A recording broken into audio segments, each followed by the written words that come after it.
അടുത്ത ചോദ്യം കണ്ടോ, കോൺസ്റ്റിറ്റ്യൂഷന്റെ കോർ ഏരിയ എന്നുള്ള ചോദ്യമാണ്.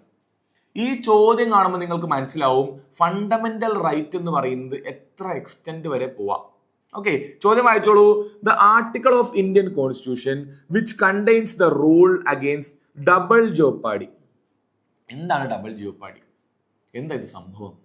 ഈ സംഭവം അറിയണമെന്നുണ്ടെങ്കിൽ ഫണ്ടമെന്റൽ റൈറ്റ്, മൗലിക അവകാശങ്ങൾ, ഫണ്ടമെന്റൽ റൈറ്റ്സ് എന്ന് പറയുന്ന ഏരിയ ഒന്ന് ആലോചിച്ച് നോക്കുക.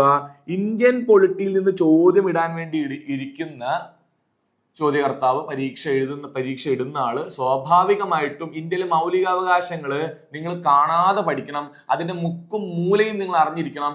എല്ലാ ഫാക്ട്സും നിങ്ങളുടെ മനസ്സിലുണ്ടായിരിക്കണം. നിർബന്ധം പിടിക്കുന്നതിൽ തെറ്റുണ്ടോ? ഒരു തെറ്റുമില്ല. അങ്ങനെ നോക്കുമ്പോൾ ആർട്ടിക്കിൾ 13 മുതൽ 12 മുതലേ തുടങ്ങും, 13 മുതൽ 32 വരെയുള്ള എല്ലാ ആർട്ടിക്കിളുകളും നിർബന്ധമായിട്ടും പഠിച്ചിരിക്കണം. മെയിൻ ആയിട്ട് 6 ഫണ്ടമെന്റൽ റൈറ്റ്സ് അതിന്റെ ഉള്ളിലേക്ക് പോയി പഠിക്കണം. Okay, the article of Indian constitution contain rule of double jeopardy. ഒരു ആർട്ടിക്കിൾ, ഒരു ഫണ്ടമെന്റൽ റൈറ്റിന്റെ ഉള്ളിലുള്ള ഒരു കാര്യമാണ് ഈ ഡബിൾ ജോപ്പാടി എന്നുള്ളത്. അത്രയും ലെവലിലേക്ക് പോകണം. 2022 ചോദിച്ചിട്ടുള്ള PYQ ഇത്. ഓക്കെ, നോക്കിക്കോളൂ. ആർട്ടിക്കിൾ 20 കീഴിൽ protection in respect to conviction for offences. നമ്മളൊരു ഒഫൻസിൽ കൺവിക്റ്റഡ് ആയി കഴിഞ്ഞാലും നമുക്ക് എന്തുണ്ട്? കുറച്ച് റൈറ്റ്സ് ഉണ്ട്. എന്താ റൈറ്റ്? ആർട്ടിക്കിൾ 20 പറയുന്നു, the protection in respect of conviction for offences provides 3 important protection for individuals. നിങ്ങൾ കേസിൽ അകപ്പെട്ടാലും, നിങ്ങളൊരു കേസിൽ കുറ്റക്കാരനായിട്ട് വിധിക്കപ്പെട്ട് കഴിഞ്ഞാലും നിങ്ങൾക്ക് കുറച്ച് റൈറ്റുകളുണ്ട്. അതിൽ 3 റൈറ്റുകളുണ്ട്. അതിലൊന്നാണ് ചോദിച്ചത്. മനസ്സിലായില്ലേ ഫണ്ടമെന്റൽ റൈറ്റ് എത്രത്തോളം ഇമ്പോർട്ടന്റ് ആണെന്നുള്ളത്? അതിൽ 3 ഏതൊക്കെയാ? Article 21, article 22, article 23. അല്ലെങ്കിൽ ആർട്ടിക്കിൾ 20 സബ് ക്ലോസ് 1ഉം 2ഉം 3ഉം. അതിൽ 1 എന്ന് പറയുന്നത് എക്സ് പോസ്റ്റ് ഫാക്ടോ, 2 എന്ന് പറയുന്നത് ഡബിൾ ജോപ്പാടി, 3 എന്ന് പറയുന്നത് സെൽഫ് ഇൻക്രിമിനേഷൻ. എന്താണ് എക്സ് പോസ്റ്റ് ഫാക്ടോ?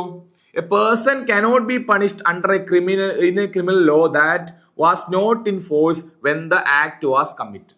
ഒരാൾ ഒരു കുറ്റം ചെയ്തു, അന്നത്തെ നിയമം വച്ചിട്ട് ആ കുറ്റത്തിന് അയാളെ ശിക്ഷിക്കാൻ പറ്റില്ല, അല്ലെങ്കിൽ ഒരു രീതിയിൽ മാത്രം ശിക്ഷിക്കാൻ പറ്റുള്ളൂ. ശിക്ഷിക്കാൻ പറ്റില്ല എന്ന് എടുത്തോളൂ. അതിനുശേഷം ഒരു ആക്ട് വന്നു, ഒരു നിയമം നിലവിൽ വന്നു എന്ന് വെച്ചിട്ട് എന്ത് ചെയ്യാൻ പറ്റില്ല? മുൻപ് ചെയ്തിട്ടുള്ള കുറ്റത്തിനെ ശിക്ഷിക്കാൻ പറ്റില്ല. X post facto. പോസ്റ്റ് എന്ന് പറഞ്ഞാൽ എന്താ? പുറകോട്ടുള്ള ക്രൈമുകളെ പുതിയൊരു നിയമം വെച്ചിട്ട് ശിക്ഷിക്കാൻ പറ്റില്ല. ഫോർ എക്സാമ്പിൾ, ഞാനൊരു സാധനം കട്ടുകൊണ്ട് പോയെന്ന് വിചാരിക്കും. കളവെന്ന് പറയുന്നത് അന്ന് വരെ എന്തല്ല? കുറ്റമല്ല. പക്ഷെ അതിനുശേഷമാണ് കളവ് ഒരു കുറ്റമായി മാറിയത്. എന്ന് വെച്ചാൽ എന്നെ എന്ത് ചെയ്യാൻ പറ്റില്ല? എന്നെ കുറ്റവാളിയായി ചുമത്തപ്പെട്ട് ശിക്ഷിക്കാൻ പറ്റില്ല. അതാണ് ആർട്ടിക്കിൾ 21 പറയുന്നത്. ഇനി ആർട്ടിക്കിൾ 22 പറയുന്നത് double jeopardy. A person cannot be prosecuted and punished more than once for the same offense. ഒരു കുറ്റകൃത്യം ചെയ്തതിന് അയാളെ ഒന്നിൽ കൂടുതൽ തവണ ശിക്ഷിക്കാൻ പറ്റില്ല.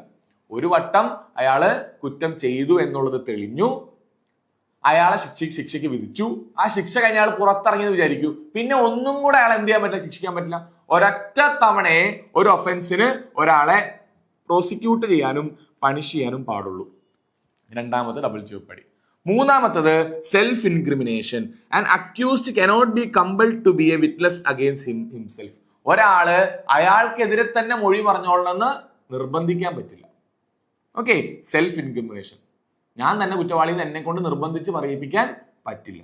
അങ്ങനെ 3 റൈറ്റുകളാണ് ആർട്ടിക്കിൾ 20 അടിയിൽ വരുന്നത്. ഞാൻ നേരത്തെ പറഞ്ഞതുപോലെ ആർട്ടിക്കിൾ 13 മുതൽ ആർട്ടിക്കിൾ 32 വരെയാണ് ഫണ്ടമെന്റൽ റൈറ്റ് ഇപ്പോൾ ഉള്ളത്.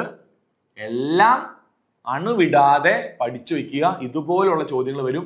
ഈ ചോദ്യം തെറ്റിച്ചാൽ പുറത്താവും. കാര്യം എന്താ? മിക്കവാറും എല്ലാ കുട്ടികളും ഈ ചോദ്യം ആൻസർ ചെയ്യും. ഇത് പഠിക്കാൻ പറ്റുന്ന ഏരിയ, ഇത് കറണ്ട് അഫെയർ ഒന്നുമല്ല.